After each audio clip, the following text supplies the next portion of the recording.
নমস্কার, আমি পৃথা।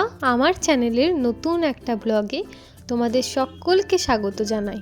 আজ সোমবার, সকাল এখন ওই 7টার মতন বাজে। ঘুম থেকে উঠেই দেখি মা এখানে ঠাকুরের জন্য পায়েসের হাঁড়ি চাপিয়ে দিয়েছে। আজ মা কালীর পুজো বাড়িতে, আমাদেরই পালি।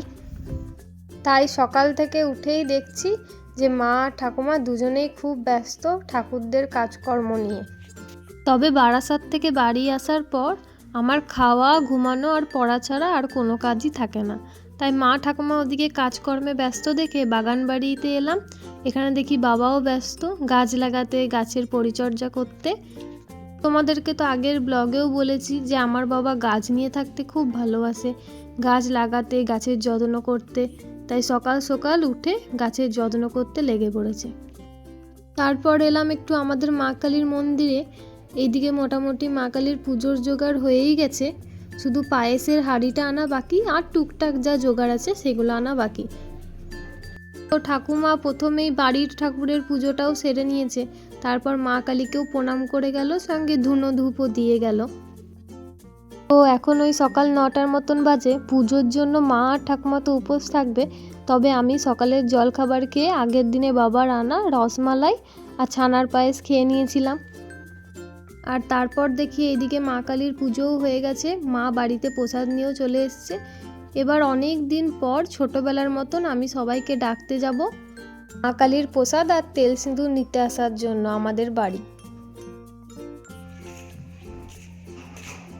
আর আমি এখানে ওয়েট করছি দাঁড়িয়ে, ঠাকুমা আসবে, বলে দেবে যে কাদের বাড়িতে গিয়ে গিয়ে বলতে হবে প্রসাদ আনতে, মানে প্রসাদ নিতে আসার জন্য, সরি আনতে যাওয়ার জন্য। হ্যাঁ, দুজন।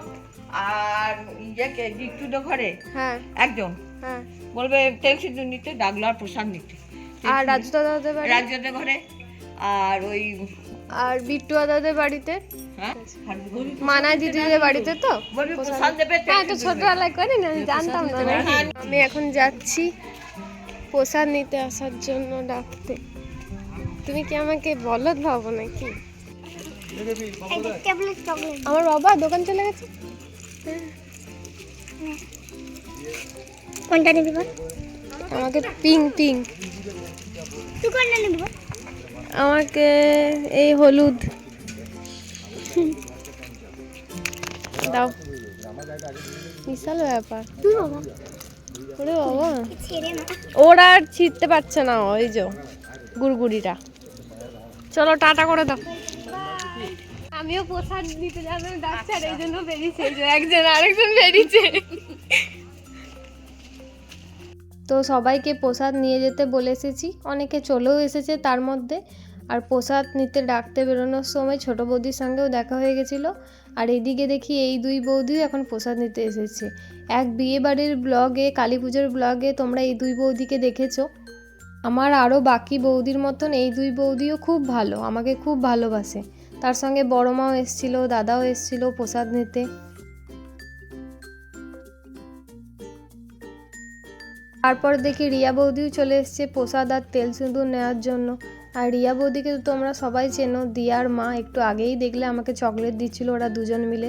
ওই দেখো ওরা সবাই ওখানে খেলছে, আবার দৌড়ে আসছে, আবার নাকি আমাকে একটা চকলেটের পুরো প্যাকেট দেবে। সেই জন্য খেলতে খেলতে আবার দৌড়ে চলে এলো। আর এই যে এটাই দিয়া, দিয়া হলো রিয়া বৌদির মেয়ে। তারপর দুপুরবেলায় ভাত খেয়ে সুন্দর ভাত ঘুম দিচ্ছিলাম। তারপর দেখি মা আমাকে তাড়াহুড়ো করে উঠিয়ে বলছে যে তোর ছোটোবেলাকার বন্ধু গৌরব এসেছে তোর সঙ্গে দেখা করার জন্য। সঙ্গে এখন আবার গৌরব তার বড়োবেলাকার বন্ধুকেও এনেছিল, ওই যে গৌরবের পাশে বসে আছে। আর এই যে মা, ঠাকুমা, আমি, গৌরব, গৌরবের বড়োবেলাকার বন্ধু সবাই মিলে এখন বসে খুব গল্প করছিলাম। তারপর আমরা সবাই মিলে এলাম একটু ছাদে। গৌরব আমার সেই ছোট্টবেলাকার বন্ধু, কোনো কারণবশত ও স্কুল ছেড়ে দেয়, তারপর ও অন্য স্কুলে ভর্তি হয়। তো তারপর অনেক বছর পেরিয়ে যাওয়ার পর ফেসবুকের জন্য আমাদের আবার যোগাযোগ হয়। তো যখনই সোয়াই আসে আমার সঙ্গে একবার হলেও দেখা করতে আসে। তারপর এই দুটো চকলেটও দিয়েছিল। তারপর আমরা অনেকগুলো খাবারের দোকানে গিয়ে দেখি যে এখন তো বিকাল 4টে বাজছে, তো সেরকম কিছু তেলে ভাজা হয়নি বা কিছুই হয়নি। তো সেই জন্য ঠাকুমা মা মিলে ঘরেই বানাতে শুরু করে দিয়েছিল পাঁপড় ভাজা আর বেগনি। তো সেগুলো আমরা বসে বসে খাচ্ছিলাম। গৌরব এই প্রথমবারই আমার ক্যামেরার সামনে আসছে, তো খুব লজ্জা পাচ্ছিল, সঙ্গে ওর বন্ধুটাও। আমরা খুব আড্ডা দিচ্ছিলাম, তারপর মা ওদের দুজনকে লিকার চা করে দিয়েছিল। তো একটু খাওয়া দাওয়া হলো আর সঙ্গে অনেকটা গল্প আড্ডা হলো। এখন ওরা দুজনে বাড়ি চলে যাচ্ছে আর দুজনেই খুব লজ্জা পাচ্ছে ক্যামেরা যেই অন করছে। তো তারপর সেরকম আর কোনো ব্লগ করা হয়নি, একটু পড়ার চাপ চলছিল। আর আজ রাতে আমি যেহেতু কড়াইশুঁটির কচুরি খেতে খুব ভালোবাসি, তাই মা আজকেও আমাকে আবার কড়াইশুঁটির কচুরি সঙ্গে আলু চচ্চড়ি করে দিয়েছিল। আর লুচি হোক কচুরি হোক আমার তো সস লাগেই। আজকের ব্লগটা তাহলে এখানেই শেষ করছি, আবার আসবো পরে নতুন একটা ব্লগ নিয়ে। ততদিন সবাই সুস্থ থেকো, ভালো থেকো, আর ভিডিওটা ভালো লাগলে অবশ্যই লাইক, শেয়ার আর সাবস্ক্রাইব করে দিও।